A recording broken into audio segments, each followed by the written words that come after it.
comes a time in all of our lives where the welfare and well-being of the older members of our family needs to be taken into consideration while encouraging them to live as independently as possible for as long as possible. So here to talk about some innovative smart technology is Rob Wilcox from Smartlife. Kia ora, welcome. Great to be here, Monique. Thank you. Really good to hear what you're doing with Smartlife. So I know there'll be people watching going, what is Smartlife? So that's your first question for today's interview. Tell me all about Smartlife. Yeah, great. So Smartlife's all about integrating technology to make it easy and accessible for people because I think these days it's really easy to end up with a whole lot of different apps and a lot of confusion about how to use them and make life easier. So we're all about fixing that. So there's a lot of different apps obviously in the market, and that can become quite overwhelming for people. So how do you make life simple? Yeah, so it's choosing a range of technologies that we can integrate everything together is really the secret to it. Like these days, it's very easy to end up with an app for the alarm, an app for the door lock, an app for the blinds if you have those, app for the heat pump, but certainly a lot of them. And so if you, the problem with that is that apart from being very clumsy to operate, it's also really difficult to get any kind of integration. So like, for example, when you come home or leave the house, pushing goodbye, turns off the heat pump, locks the doors, sets the alarm, turns off the lights, makes it really, really easy to use. And so these sort of technologies have been around for a while, but generally just exclusively in the domain of the rich and famous, if you like. So, of course. Yes. So really the top few % of homes and boardrooms have had these integrated systems. And then there's a lot of products in the market that expect the user to try to bring it together, but as I say, they end up with a multitude of different systems. What we've done is to develop a system to bring that all together. Now, my understanding is there's a bit of a story behind setting up Smartlife. So tell me what prompted you to set up the company. Yeah, so we've always been fascinated about integrating things personally. So I set up, one of the company's mission was bringing together systems for super yachts and luxury vessels. And then we actually got purchased by Navman. So then we had the opportunity to build a world-class product in terms of with a sort of unlimited budget, which was fantastic. But having sort of done that, we really wanted to look at how we could make this accessible to a much wider group. And we're really interested in using it for the technology for energy and aged care. So we set up Smartlife following that and initially focused on high-end homes and businesses. But then we've been developing this technology over the last 5 years to allow it to be much more accessible to a much wider group of people by way of a few techniques of how it can be deployed and how it works, yeah. So you've created this new iteration of this company or this new offer, which is Smartlife Care, yes. Which is the ability, home automation, is it for older members of our family? Tell me all about that. Yeah, so initially we focused only on the older members, but it also is very relevant for people of all ages with things like dementia, blind and low vision, or other restrictions. But so there's a lot of products on the market where you push a button and somebody comes, sort of thing. But we stood back and looked at the thing, and there was both the opportunity to create that solution that the carers were looking for, the children. And so that started off around the passive monitoring so that the children would be alerted or the carers would be alerted even if nothing happened, if the person didn't push anything. Often they won't remember to do that, or they might be unable to do that if they've had a fall. So the system there detects a lack of presence, if you like. So we adapted the security sensors that are normally there to tell you when somebody's there when they shouldn't be, and we created the technology so that it creates a notification if there's no motion, for example, in the kitchen between 9 a.m. and 6 a.m. and 9 a.m, or in the lounge between 5 p.m. and 8 p.m, sends an alert, and then the family members can communicate with each other to see what sort of assistance could be provided. Perhaps one of them's going to call and that kind of thing. Wow. So that was the sort of base philosophy, but then we also wanted to use all the technology that we've been putting into these, luxury homes. So we chose affordable technology just to make it really easy to use. Things like my mum's getting older and by herself now, and remembering how to turn on the Sky TV and adjust the channels and everything was becoming harder. So now she can use Alexa or push a button on a very simplified remote just to get everything set up, and then that makes things so much easier. Also, sometimes if she gets stuck, we can actually control that remotely for her over the phone, turn on heat pumps or adjust the channel or put a favourite program on. What we can do now is we use the Facebook portal, and we can call her during the news hour, pause the news, all remotely, switch the Facebook portal on, call and initiate the call, and then you've got a life-size conversation in the room, which has been really fantastic, particularly over the lockdown.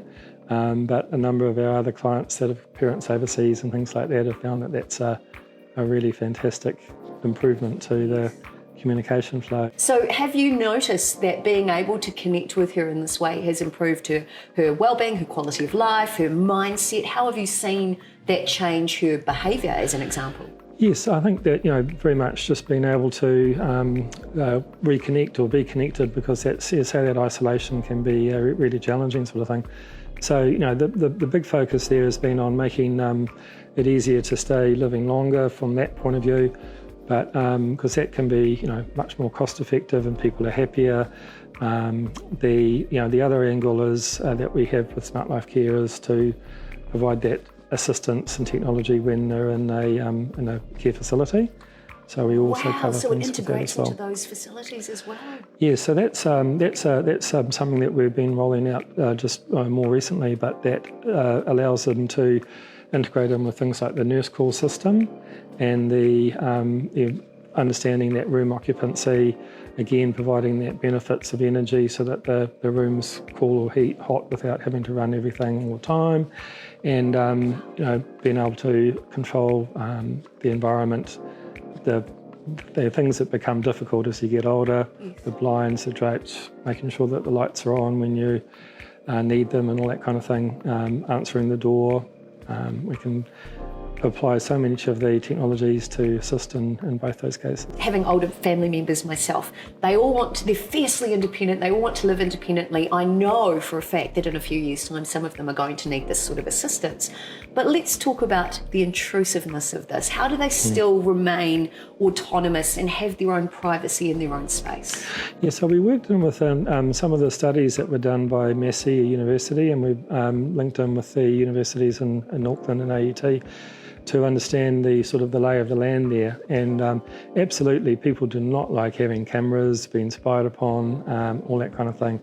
So the system that we deployed is just, literally a security PIR type product. So, monitoring activity like the use of the fridge and the bathroom and activity in the night, doors and things like that is something that is really important as well. And but being able to do that in an unobtrusive way, as we develop the solution there, we'll make sure that we provide one of the features that's just coming out next week. We'll be able to use the Alexa to talk back.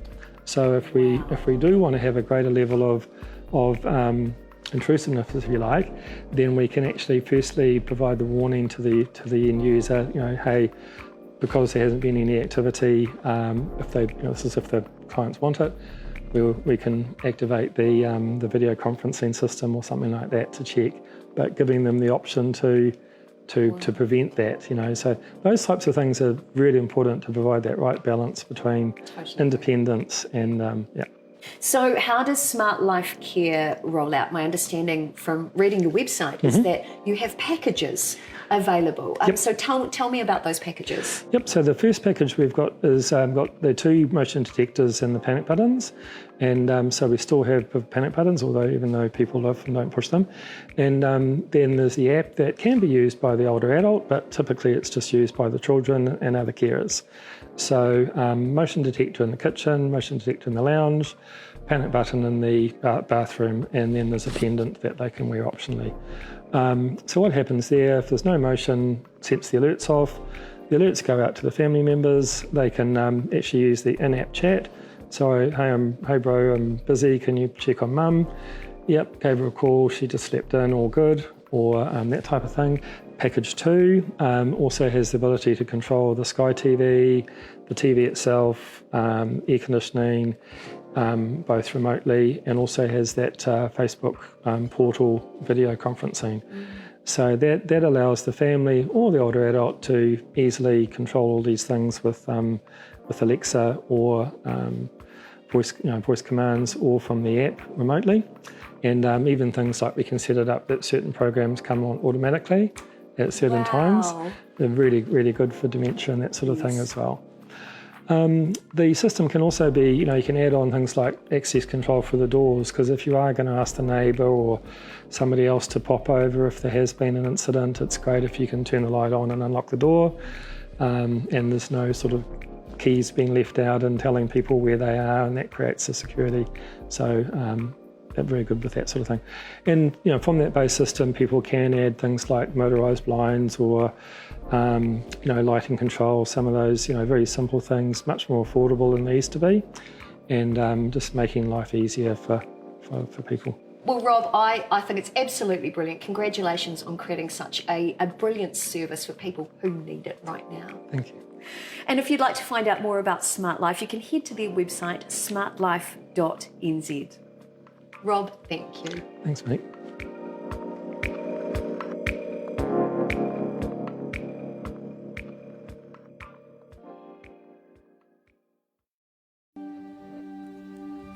At Smartlife Home Automation, we're bringing the dream of living in a cutting-edge smart home right in your reach.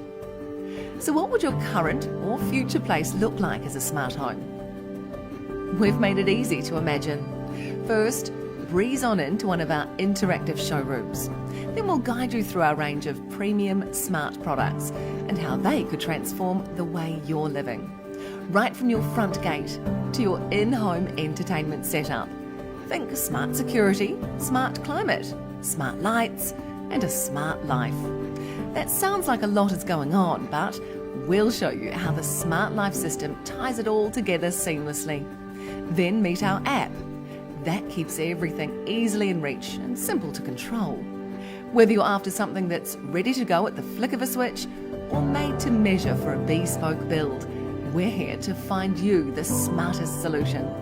So come on into one of our showrooms, ask questions, sit back and enjoy exploring what smart could mean for your home. Or if you'd like to learn more right now, visit smartlife.nz.